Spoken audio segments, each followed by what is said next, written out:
اللهم صل على سيدنا محمد الفاتح لما ولق الخاتم لما سبق الناصر الحق بالحق والهادي الى صراطك المستقيم وعلى اله وصحبه. السلام عليكم ورحمة الله وبركاته. بسم الله الرحمن الرحيم وبه نستعين. اللهم اغفر لنا وارحمنا ولوالدينا ولمشايخنا ولأساتذتنا ولمصنف هذا الكتاب. اللهم صل على سيدنا محمد وعلى آل سيدنا ومولانا محمد. 54-ാമത്തെ ഹിക്മത്താണ് നമ്മൾ പറയാൻ പോകുന്നത്. അള്ളാഹുവിൽ നിന്ന് ഒരു യഥാർത്ഥ മുരീദിലേക്ക് ഇറങ്ങുന്ന ദിവ്യപ്രകാശത്തിൻ്റെ 1-ാമത്തെ സ്റ്റേജും 2-ാമത്തെ സ്റ്റേജും നമ്മൾ പറഞ്ഞു. ഇനി അതിൻ്റെ 3-ാമത്തെ നിഹായത്തിൻ്റെ സ്റ്റേജാണ് നമ്മൾ പറയാൻ പോകുന്നത്. ഇന്തിബാഹും ഇഖ്ബാലും നമ്മൾ പറഞ്ഞു. ഇനി വിസ്വാലിൻ്റെ ഇത്തിസ്വാലിൻ്റെ സ്റ്റേജാണ്. ബഹുമാനപ്പെട്ട ഇബ്നു അത്താഇല്ലാഹി സിക്കന്ദരി തങ്ങൾ പറയാണ്, ഔറദ അലൈക്കൽ വാരിദ ലിയുഖ്രിജക മിൻ സിജ്നി വുജൂദിക ഇലാ ഫളാഇ ശുഹൂദിക. ഔറദ അലൈക്കൽ വാരിദ, അള്ളാഹു നിന്റെ മേൽ സമാഗതമാക്കിയിരിക്കുന്നു അൽ വാരിദ, ദിവ്യപ്രകാശത്തെ. എന്തിനു വേണ്ടി? ലിയുഖ്രിജക, നിന്നെ മോചിപ്പിക്കാൻ വേണ്ടി. മിൻ സിജിനി വുജൂദിക, നിന്റെ അസ്തിത്വത്തിൽ നിന്ന്, നിന്റെ അസ്തിത്വത്തിന്റെ തടവറയിൽ നിന്ന്, അതിൻ്റെ ജയിലിൽ നിന്ന് നിന്നെ മോചിപ്പിക്കാൻ വേണ്ടിയിട്ട്. എവിടേക്ക്? ഇലാ ഫളാഇ ശുഹൂദിക, നിന്റെ ദർശനത്തിന്റെ വിശാലതയിലേക്ക്, അതുപോലെ തന്നെ വിഹായസിലേക്ക്. ബഹുമാനപ്പെട്ട ഇബ്നു അത്താഇല്ലാഹി സിക്കന്ദരി തങ്ങൾ പറയാണ്, അള്ളാഹു നിന്റെ മേൽ സമാഗതമാക്കിയിരിക്കുന്നത് ദിവ്യപ്രകാശത്തിനെയാണ്. എന്തിനു വേണ്ടിയിട്ടാണ് അള്ളാഹു താല ഈ 3-ാമത്തെ വാരിദിനെ അള്ളാഹു താല നിനക്ക് നൽകിയത്? ലിയുഖ്രിജക, നിന്നെ മോചിപ്പിക്കാൻ വേണ്ടിയിട്ടാണ്. മിൻ സിജിനി വുജൂദിക, നിന്റെ അസ്തിത്വമുണ്ട്. ആ അസ്തിത്വം ഒരു തടവറയാണ്. നീ എന്ന സങ്കല്പമുണ്ട്. നീ ഏതൊരു കാര്യം ചെയ്യുമ്പോഴും നിനക്ക് നിന്നെ മാത്രമാണ് അതിൽ മനസ്സിലാകുന്നത്. ഏതൊരു കാര്യം നീ ചെയ്യുമ്പോഴും അത് നിന്റെ കാരണം കൊണ്ടാണ്, നീ ആണതിന് കാരണമെന്നാണ് നിന്റെ മനസ്സിൽ വരുന്നത്. ആ നീ എന്ന് പറയുന്ന തടവറ, നീ എന്ന് പറയുന്ന ജയില്, അതിൽ നിന്ന് നിന്നെ മോചിപ്പിക്കാൻ വേണ്ടി എവിടേക്ക്? ഇലാ ഫളാഇ ശുഹൂദിക്, നിന്റെ ദർശനത്തിന്റെ വിശാലതയിലേക്ക്. ഏതൊരു കാര്യത്തിലും അള്ളാഹുവിനെ മാത്രം കാണുന്ന ഒരവസ്ഥ. നീ എന്ന് പറയുന്നത് എന്നോ മാഞ്ഞുപോയി. നീ എവിടെയും നീ ഇല്ല, അള്ളാഹു മാത്രം. ഏത് അഫ്ആലുകളിലും, ഏത് അഖ്വാലുകളിലും, ഏത് അഹ്വാലുകളിലും, ഏത് വിഷയത്തിലും അള്ളാഹുവിനെ മാത്രമാകുന്നൊരവസ്ഥ. ബഹുമാനപ്പെട്ട അബുൽ ഖാസിം എന്ന് പറയുന്ന മഹാൻ പറയുന്നുണ്ട്, സിജുനുക്ക, നിന്റെ ജയിൽ എന്ന് പറയുന്നത് നഫ്സുക്ക, നിന്റെ നഫ്സ് തന്നെയാണ്. നിന്റെ നഫ്സാണ് നിന്റെ ജയില്. മഹാന്മാരാകുന്ന ആളുകൾ പറയുന്നുണ്ട്, നീ ആ നഫ്സ് എന്ന് പറയുന്ന ആ തോട് പൊളിച്ച് നീ പുറത്തേക്ക് വരണം. നീ നഫ്സ് എന്ന് പറയുന്ന ജയിലിന്റെ ഉള്ളിലാണ് ഒരു ഒരു കുറ്റവാളിയെ പോലെ നീ കഴിയുകയാണ്. നഫ്സ് നിന്നെ അനങ്ങാൻ നിന്നെ എന്ത് ചെയ്യുന്നില്ല, സമ്മതിക്കുന്നില്ല. നിനക്കൊരിക്കലും മോചനമില്ലാത്ത വിധം ഒരുപാട് അമ്രാദുൽ കുലൂബുകളാകുന്ന ചെങ്ങലകൾ കൊണ്ട് നഫ്സ് നിന്നെ വരിഞ്ഞു കെട്ടിക്കുകയാണ്. ആ ഓരോ ചെങ്ങലകളും ഭേദിച്ചുകൊണ്ട് നീ പുറത്തേക്ക് വരണം. എന്നിട്ട് അള്ളാഹുവിനെ മാത്രം കാണുന്ന വിശാലതയുടെ ലോകത്തേക്ക് നീ സഞ്ചരിക്കണം. ബഹുമാനപ്പെട്ടവർ പറയാണ്, സിജുനുക്ക, നിന്റെ ജയിൽ എന്ന് പറയുന്നത് അത് നഫ്സുക്ക, നിന്റെ നഫ്സാണ്. ഇദാ ഖറജ്ത മിൻഹാ, ആ നഫ്സിൽ നിന്ന് നിനക്ക് മോചനം കിട്ടിയാൽ, വഖഅത് ഫീ റാഹത്തിൽ അബദ്, പിന്നെ കാലാകാലം നീ സന്തോഷത്തിന്റെയും സമാധാനത്തിന്റെയും മുത്മഇന്നത്തിന്റെ ലോകത്താണ്, റാദിയത്തിന്റെയും മർദിയത്തിന്റെയും കാമിലത്തിന്റെയും ലോകത്താണ്. ആ അനശ്വരതയിലേക്ക്, അനശ്വരമാകുന്ന ആ ഒരു ജീവിതത്തിലേക്കാണ് അല്ലാഹു സുബ്ഹാനഹു വ തആല നിന്നെ ക്ഷണിക്കുന്നത്. അത് ക്ഷണിക്കുമ്പോൾ അല്ലാഹു തആല മൂന്നാമത്തെ വാരിദിനെ നിന്റെ ഹൃദയത്തിലേക്ക് തരികയാണ്. ആ സമയത്ത് നീ ചെയ്യുന്ന ഏതൊരു പ്രവൃത്തികളിലും നിനക്ക് അള്ളാഹുവിനെ മാത്രമേ കാണാൻ കഴിയുള്ളൂ. പരിശുദ്ധമായ ഖുർആൻ പറഞ്ഞില്ലേ, വമാ റമൈത ഇദ് റമൈത വലകിന്നല്ലാഹ റമാ. ഇത് റമൈത നബിയെ, നിങ്ങൾ എറിഞ്ഞതായ സന്ദർഭം, വമാ റമൈത, നിങ്ങളല്ല എറിഞ്ഞത്, നിങ്ങൾ എറിഞ്ഞിട്ടില്ല. വലകിന്നല്ലാഹ റമാ, അള്ളാഹുവാണ് എറിഞ്ഞത്. അള്ളാഹുവിന്റെ പ്രവാചകർ ഹബീബായ മുഹമ്മദുർ റസൂലുള്ളാഹി സ്വല്ലല്ലാഹു അലൈഹി വസല്ലമ തങ്ങളെ ശത്രുക്കൾ വലയം ചെയ്ത് അള്ളാഹുവിന്റെ സമ്മതപ്രകാരം ഒരു പിടിമണ്ണ് വാരിയെടുത്ത് പരിശുദ്ധമായ യാസീൻ ഓതി ഹബീബായ മുഹമ്മദുർ റസൂലുള്ളാഹി സ്വല്ലല്ലാഹു അലൈഹി വസല്ലമ തങ്ങൾ ആ പിടിമണ്ണ് കൊണ്ട് ശത്രുക്കളിലേക്ക് എറിഞ്ഞു. അള്ളാഹു പറഞ്ഞു, നബിയെ, ഇത് റമൈത്ത, നിങ്ങൾ ആ ശത്രുക്കൾ മുഖത്തേക്ക് എറിഞ്ഞതായ സന്ദർഭം, റമൈത്ത, നിങ്ങൾ എറിഞ്ഞിട്ടില്ല, വലകിന്നല്ലാഹ റമാ, എങ്കിലും അവിടെ അള്ളാഹുവാണ് എറിഞ്ഞത്. അതിന്റെ ഫാഇൽ അള്ളാഹുവാണ്. ആ ഒരു മെന്റാലിറ്റിയിലേക്ക് ഒരു മുരീദിനെ എത്തിക്കാനാണ് അള്ളാഹു സുബ്ഹാനഹു വ തആല ഈ മൂന്നാമത്തെ ദിവ്യപ്രകാശത്തിന് അള്ളാഹു സുബ്ഹാനഹു വ തആല ഒരു മനുഷ്യന് നൽകുന്നത്.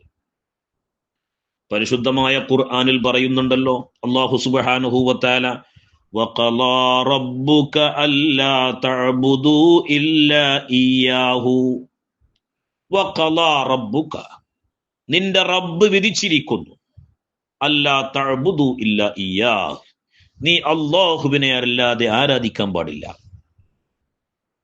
അള്ളാഹുവിനെ മാത്രമേ നീ ആരാധിക്കാൻ പാടുള്ളൂ. മഹാന്മാര് പറയുന്നു, ഈ മൂന്നാമത്തെ വാരിദ് ഒരു മനുഷ്യന്റെ ഹൃദയത്തിലേക്ക് എത്തിക്കഴിഞ്ഞാൽ അവന്റെ സ്റ്റേജ് എങ്ങനെയെന്നറിയോ? അല്ലാ തഅബുദു ഇല്ലാ ഇയ്യാഹു എന്നത് അവിടെ അല്ലാ തഅബുദു, ആ ലാ മഅബൂദ ഇല്ലല്ലാഹ്, ലാ മഅബൂദ ബിഹഖിൻ ഇല്ലല്ലാഹ് എന്ന് പറയുന്ന സ്റ്റേജിൽ നിന്ന് അവൻ അള്ളാഹുവിനെ മാത്രം കാണുന്ന, നീ അള്ളാഹുവിനെ മാത്രമേ ആരാധിക്കാൻ പാടുള്ളൂ എന്ന അർത്ഥത്തിൽ നിന്ന് നീ അള്ളാഹുവിനെ മാത്രമേ കാണാവൂ, അള്ളാഹുവിനെ മാത്രമേ നീ ദർശിക്കാവൂ എന്ന ഒരു സ്റ്റേജിലേക്ക് ഈ മൂന്നാമത്തെ വാരിദ് കാരണമായി അള്ളാഹു നിന്നെ എത്തിക്കുകയാണ്. വുസൂലിലേക്ക് അള്ളാഹു സുബ്ഹാനഹു വ തആല നിന്നെ എത്തിക്കുകയാണ്. ആ ഏറ്റവും സുന്ദരമായ അവസ്ഥയെക്കുറിച്ചാണ് ബഹുമാനപ്പെട്ട ഇബ്നു അതാഇല്ലാഹി സിക്കന്ദരി റളിയല്ലാഹു അൻഹു 54-ാമത്തെ ഹിക്മത്തിൽ പറയുന്നത്. ഇവിടെ നമ്മൾ മനസ്സിലാക്കേണ്ട ഏറ്റവും പ്രധാനപ്പെട്ട കാര്യം, നഫ്സ് എന്ന് പറയുന്നത് ഒരു ജയില് തന്നെയാണ്. നഫ്സ് എന്ന് പറയുന്നത് ഒരു ജയിലാണ്. വനഹൻ നഫ്സ അനിൽ ഹവാ, അല്ലാഹു തആല പരിശുദ്ധമായ ഖുർആനിൽ പറയുന്നുണ്ട്, വനഹൻ നഫ്സ അനിൽ ഹവാ, നീ തടീച്ചയെ നീ തടഞ്ഞു നിർത്തണം. ഹറാമായ കാര്യങ്ങളിലേക്ക് പ്രേരിപ്പിക്കുന്ന, ഹറാമായ ചിന്തകൾ ഉണ്ടാക്കുന്ന ഒന്നാണ് നഫ്സ് എന്ന് പറയുന്നത്. അതിനെ പൂർണ്ണമായും അതൊരു ജയിലറയാണ്. ജയിലറ എന്ന് പറയുമ്പോൾ ലോകത്തിലെ ഏറ്റവും വലിയ ജയിലറ നഫ്സ് എന്ന് പറയുന്ന ജയിലറയും തടവറയുമാണ്. അതിൽ നിന്ന് നീ മോചിതനാവണം. അതിന് വേണ്ടിയിട്ടാണ് അല്ലാഹു സുബ്ഹാനഹു വ തആല ഈ വാരിദിനെ നിനക്ക് നൽകുന്നത്. എന്നിട്ട് നിന്നെ എങ്ങോട്ടാ കൊണ്ടുപോകുന്നത്?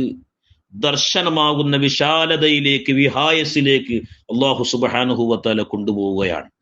ആ ഒരവസ്ഥ എത്തിക്കഴിഞ്ഞാല്, ആ ഒരവസ്ഥ ഒരു മനുഷ്യൻ എത്തിക്കഴിഞ്ഞാല് പിന്നെ അവൻ എന്ത് പറയുന്നു അത് അല്ലാഹു സുബ്ഹാനഹു വ തആല അങ്ങ് നടപ്പിലാക്കി കൊടുക്കുകയാണ്. ബഹുമാനപ്പെട്ട ശൈഖുൽ അക്ബർ മുഹയ്യിദ്ദീൻ ഇബ്നു അറബി റളിയല്ലാഹു അൻഹു, ബഹുമാനപ്പെട്ടവര് വഫാത്തിന്റെ അല്പം മുമ്പ് അവിടുത്തെ മുരീദന്മാര് ബഹുമാനപ്പെട്ട മുഹയ്യിദ്ദീൻ ഇബ്നു അറബി തങ്ങളുടെ മഖ്ബറയെ കുറിച്ച് സംസാരിക്കുകയാണ്. ആ സമയത്ത് ബഹുമാനപ്പെട്ടവര് പറഞ്ഞു,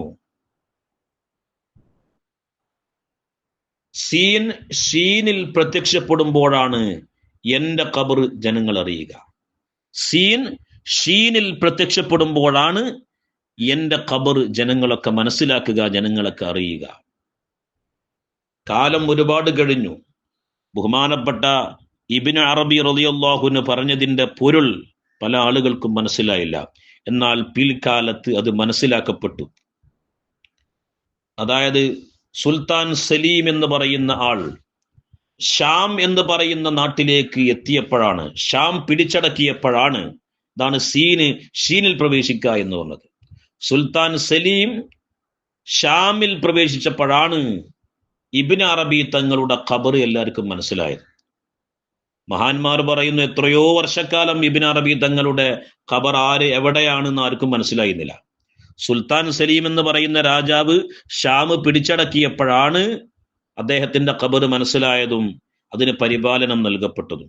അതാണ് ബഹുമാനപ്പെട്ട ഇബ്നു അറബി തങ്ങൾ പറഞ്ഞത്, ഷീനിൽ പ്രവേശിക്കുമ്പോഴാണ് എന്റെ ഖബർ വെളിപ്പെടുക. മഹാന്മാർ ഒരു കാര്യം പറഞ്ഞാൽ അത് വർഷങ്ങളെ എടുത്തിട്ടേക്കാരം ആളുകൾക്ക് അതിന്റെ പൊരുൾ മനസ്സിലാവുള്ളൂ. ബഹുമാനപ്പെട്ട ഇബ്നു അറബി തങ്ങളുടെ ഒരു ചരിത്രം പറയുന്നുണ്ട്. നമ്മൾ മനസ്സിലാക്കേണ്ട ഒരു കാര്യം പറഞ്ഞാലേ, പരിത്യാഗം എന്ന് പറയുന്നത് ഒരാളുടെ വേഷം നോക്കിയിട്ട് മനസ്സിലാക്കേണ്ടതല്ല. ഒരാളുടെ ഡ്രസ്സിന്റെ ഒരു കോലം നോക്കിയിട്ട്, വീടിന്റെ കോലം നോക്കിയിട്ട്, ജീവിത രീതി നോക്കിയിട്ട് മനസ്സിലാക്കേണ്ടതല്ല പരിത്യാഗം എന്ന് പറയുന്നത്. പരിത്യാഗം എന്ന് പറയുന്നത് ഒരു മനുഷ്യന്റെ ഹൃദയവുമായി ബന്ധപ്പെട്ടതാണ്. ബഹുമാനപ്പെട്ട ഇബ്നു അറബി റളിയല്ലാഹു അൻഹു സ്പെയിനിൽ നിന്ന് ടുണീഷ്യ വഴി ഈജിപ്തിലേക്ക് പുറപ്പെടുകയാണ്. ഈജിപ്തിലേക്ക് പുറപ്പെടുന്ന സമയത്ത് ടുണീഷ്യ വെച്ചിട്ട് അദ്ദേഹം ഒരു മഹാനെ കണ്ടു. 30 വർഷമായി ഒരു ചതുപ്പ് നിലത്ത് താമസിക്കുന്ന ഒരു സൂഫി. വേറെ ആരും കൂടല്ല. എല്ലാ സമയത്തും രാത്രിയും പകലും അദ്ദേഹം ആരാധനയിൽ മുഴുകിക്കൊണ്ട് ജീവിക്കുന്ന ഒരു മനുഷ്യനാണ്. മത്സ്യം പിടിച്ചിട്ട് ഒരു മത്സ്യം അദ്ദേഹം ഭക്ഷിക്കുകയും മറ്റൊരു മത്സ്യം അദ്ദേഹം സ്വതക്ക ചെയ്യുകയും ചെയ്യും. അങ്ങനെ 30 വർഷമായി ആരുമായി ബന്ധമില്ലാതെ അല്ലാഹു തആലാക്ക് ഇബാദത്ത് എടുക്കുന്ന ഒരു മനുഷ്യൻ.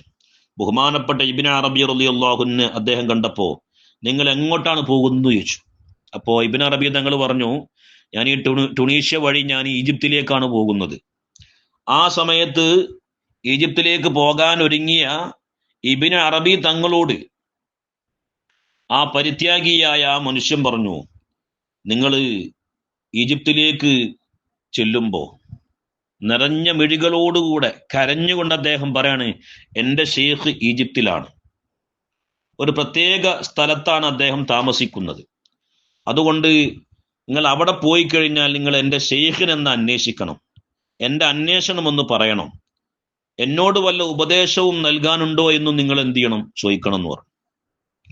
അപ്പൊ തന്നെ ഇബ്നു അറബി റളിയല്ലാഹു അൻഹു മനസ്സിലിങ്ങനെ അത്ഭുതപ്പെട്ടു. ഈ ലോകത്തുള്ള സകല വസ്തുക്കളെയും പരിത്യജിച്ച ഇദ്ദേഹത്തിന് ഇപ്പം എന്ത് ഉപദേശമാണ് ഇപ്പൊ ഷെയ്ഖ് നൽകുക? ചുരുക്കത്തിൽ പറഞ്ഞാൽ ബഹുമാനപ്പെട്ട ഇബ്നു അറബി റളിയല്ലാഹു അൻഹു ഈജിപ്തിലേക്ക് ചെന്നു.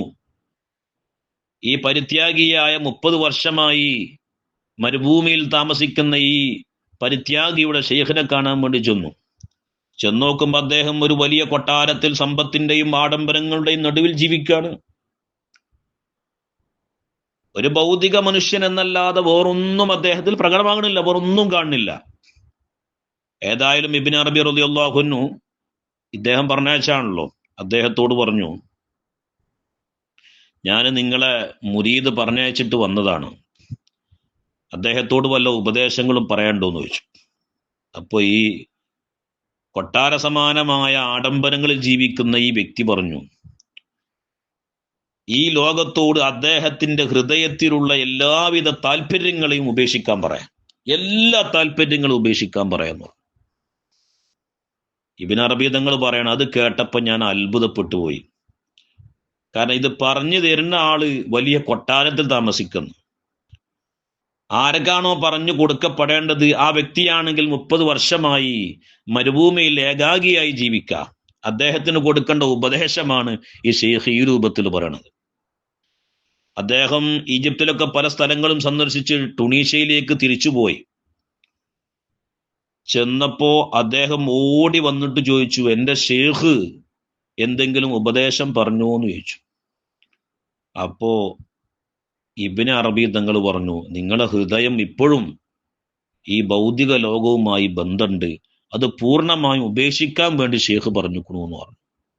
അത് കേട്ടതോടുകൂടി അദ്ദേഹത്തിന്റെ കണ്ണുനീരിന് പകരം രക്തം വന്നു എന്ന് ബഹുമാനപ്പെട്ട അല്ലാമ ഇബ്നു അറബി റളിയല്ലാഹു അൻഹു പറയാണ്. അപ്പോൾ നമ്മളെ കൺകാഴ്ചയിൽ ചില ആളുകൾ ഭൗതികമായ എല്ലാം ഒഴിവാക്കി പരിത്യാഗിയെ പോലെ നമ്മൾ കാണും. പക്ഷെ ഹൃദയത്തിൽ ദുന്യാവിനോട് അവർക്ക് സ്നേഹം ഉണ്ടാവും. ഹൃദയത്തിൽ അവർ ഭൗതികവുമായി ബന്ധപ്പെടുന്നുണ്ടാവും. എന്നാൽ മറ്റു ചില ആൾക്കാരെ നമ്മൾ വളരെ ആഡംബരമായ രൂപത്തിലാണ് കാണുക. പക്ഷെ ഓല ഹൃദയത്തിനെ സ്വാധീനിക്കാനൊന്നും ദുന്യാവിന് സാധിച്ചിട്ടുണ്ടാവില്ല, സമ്പത്തിന് സാധിച്ചിട്ടുണ്ടാവില്ല, സ്ഥാനമാനങ്ങൾക്ക് സാധിച്ചിട്ടുണ്ടാവില്ല.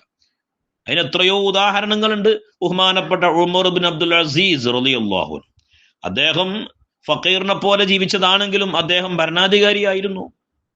ബഹുമാനപ്പെട്ട സിദ്ദീഖ് റളിയല്ലാഹു അൻഹു ഭരണാധികാരിയായിരുന്നു, അലി റളിയല്ലാഹു അൻഹു ഭരണാധികാരിയായിരുന്നു. പക്ഷെ അവരുടെ മനസ്സിൽ ദുനിയാവിൽ നടക്കുന്ന ഒരു കാര്യങ്ങളും പോലെ മനസ്സിനെ സ്വാധീനിച്ചിട്ടില്ല. ഹൃദയത്തിൽ അള്ളാഹു മാത്രമാകുന്നൊരവസ്ഥ. ഈ മൂന്നാമത്തെ വാരിദ് ഒരു മനുഷ്യന്റെ ഹൃദയത്തിലേക്ക് ഇറങ്ങിയാൽ പിന്നെ ഈ ലോകവുമായിട്ട് അവനക്ക് ബന്ധമില്ല. അവൻ കാണുന്നത് മുഴുവൻ അള്ളാഹുവിനെയാകുന്നൊരവസ്ഥ. അള്ളാഹു സുബ്ഹാനഹു വ തആല തൗഫീഖ് ചെയ്യട്ടെ. റബ്ബനാ തഖബ്ബൽ മിന്നാ ഇന്നക അൻതസ് സമീഉൽ അലീം വതുബ് അലൈനാ ഇന്നക അൻതത് തവ്വാബുർ റഹീം. അസ്സലാമു അലൈക്കും വറഹ്മത്തുള്ളാഹി വബറകാതുഹു.